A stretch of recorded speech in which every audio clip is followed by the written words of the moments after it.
Assalamualaikum warahmatullahi wabarakatuh. Perkenalkan, saya Rohima, NPM 20220024.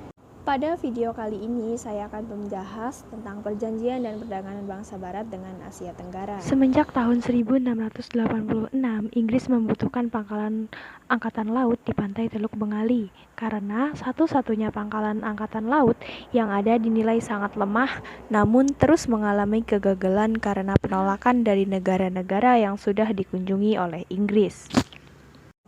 Setelah kedatangan Francis Drake 1740-1794 berhasil meyakinkan gubernur Inggris untuk mengadakan perjanjian dagang yang disebut dengan Perjanjian Versailles 1784, yang dimana dengan kerajaan Aceh dan Kedah.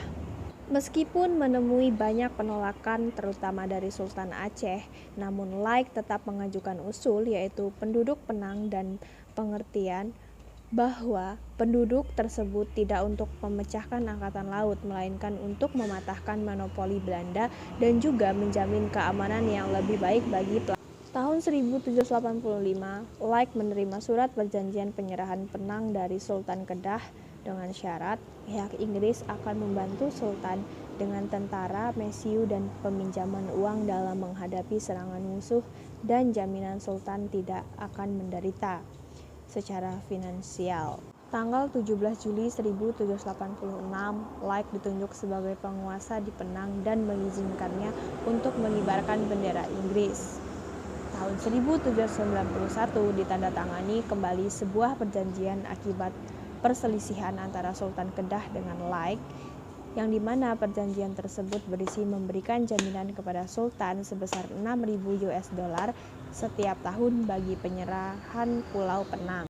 Setelah Inggris dan Belanda membuat perjanjian pada 17 Maret 1824, sehingga resmilah Singapura menjadi milik Inggris dan menempatkan Farquhar sebagai gubernur pertama dari Singapura.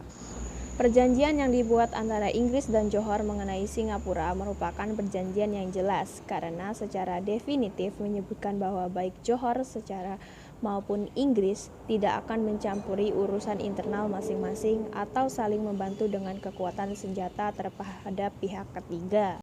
Selanjutnya ada Perjanjian London yang mengakibatkan terpecah belahnya sisa-sisa kerajaan Johor untuk selama-lamanya, sehingga masing-masing pecahan Johor mengangkat dirinya sendiri untuk menjadi sultan-sultan yang merdeka.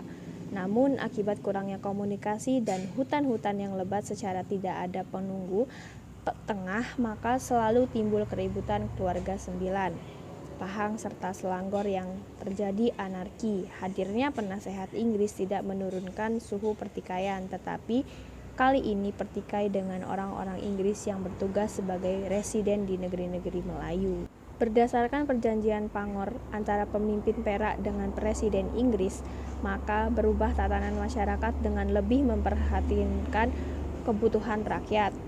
Pengurangan anggaran dilakukan terhadap kepolisian dan keamanan diserahkan kepada kepala desa.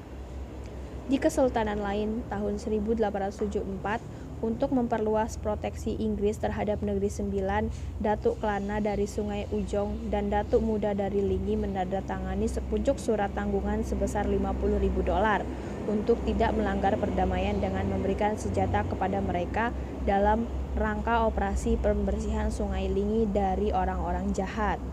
Pemberontakan bangsa Melayu yang terakhir berlangsung selama 4 tahun dari tahun 1891. Perjanjian Cordiale dengan Prancis pada tahun 1904 mendorong Prancis untuk merebut Siam dan Malayang. Perdagangan Inggris masuk. Pada tahun 1909 dibuat perjanjian akibat munculnya keinginan untuk membangun rel kereta api yang menghubungkan Bangkok dengan Malaya, sehingga Siam menyerahkan Kedah, Perlis, Kelantan, dan Terengganu di bawah proteksi Inggris. Dalam perjanjian ini, Inggris menyetujui penghapusan hak-hak ekstrateritorial terhadap Kabulnya di Siam dan memberi pinjaman kepada Siam untuk membangun rel kereta apinya.